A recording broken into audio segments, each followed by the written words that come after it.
Christian Dior's life was full of ups and downs, from tremendous wealth and luxury to complete poverty and homelessness. But despite that, the young man strived to achieve his aspirations until his name became a global brand loved by many.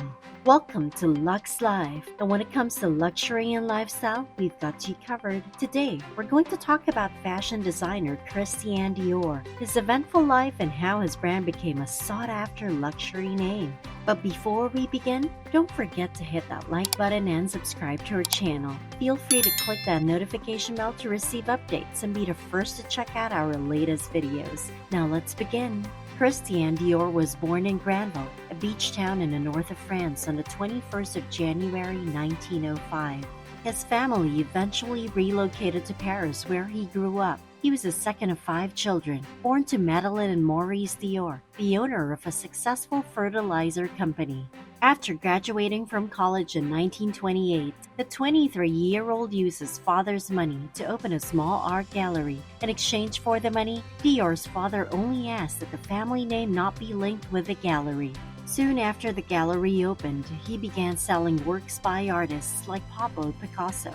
Sadly, though, Christian's mother and older brother died in 1931, and his father lost all control of the family business as a result of the Great Depression. Because of this, Christian was forced to close the business just 3 years after he started it because of financial difficulties. After all those terrible things that happened to him, he lost his residence and had to sleep on the floor of a friend's home. His worst days were still to come, though. Christian got tuberculosis because of what he ate and how he lived. It took him a year to get better.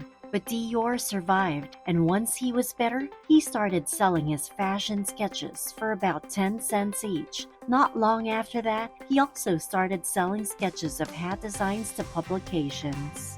Robert Piguet, a Swiss-born fashion designer, gave Dior a job as a design assistant because he could see his potential. Working with Robert was his first step toward becoming a serious fashion designer, and it led to many other opportunities. But because the Second World War had started, Dior had to leave in order to serve in the French army. Dior did not stay until the end of the war, though. Instead, he left, went back to Paris, and went to work for Lucien Lelong.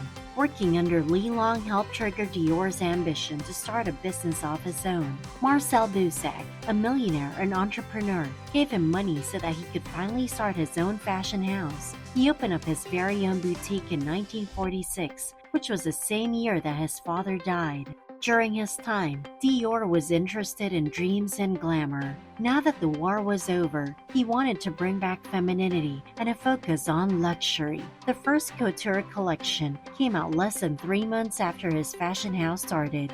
At the time, the pieces were really groundbreaking. The clothes he made were easy to wear, the designs were pioneering, and the collection was a huge hit. But not everyone was happy, especially Coco Chanel. Since he looked so different from the androgynous fashions that were popular at the time, he attracted a lot of attention. Coco Chanel is credited with popularizing the androgynous look. To her, Dior's pieces were rigid, fussy, and difficult to breathe in. He has been accused of pulling women back to the 19th century standards of femininity, and Chanel once hissed that Dior doesn't dress ladies, he instead upholsters them.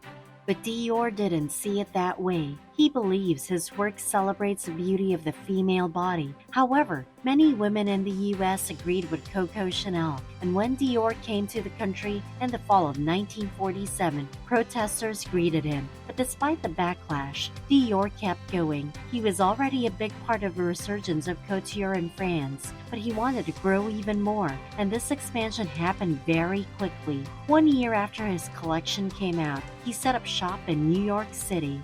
The brand flourished in the years that followed. By the mid-1950s, the House of Dior had become a highly regarded fashion empire, dressing the brightest stars of the day. Around this time, the now world-famous Yves Saint Laurent entered the picture. The fresh-faced 19-year-old began working as Dior's assistant, but Dior quickly recognized his promise. He appreciated the young boy's fashion sense so much that he wanted him to be his successor. Nobody could have predicted that time would arrive sooner than intended. In 1957, Christian Dior died after his third heart attack at the age of 52. Yves Saint Laurent was named artistic director. Yves was then forced to leave after he was drafted into the French army. After he left the company in the late 1960s, Marc Bohan was promoted to the position of creative head. He established a more traditional sense of style and returned the label's creations to more closely match what Christian Dior himself had done, but with a more contemporary spin. Soon after, Marc was recognized as the person who was responsible for keeping the Dior label at the vanguard of fashion, and for the better part of a decade and a half, he worked to make the label even more popular on a global scale. By the late 1970s, Dior had already established a name for itself all over the world. At present, Dior is in a strong financial position and is at the pinnacle of the fashion business. The high-end fashion house has always tried to create a timeless image of itself and has become known for the great care it puts into every detail of its designs. This was the story of the revolutionary visionary, Christian Dior, who left his mark on the world through his skills, creativity, and passion. Because of him, the Dior legacy has continued to control the high seas of fashion and will continue to do so for a really long time.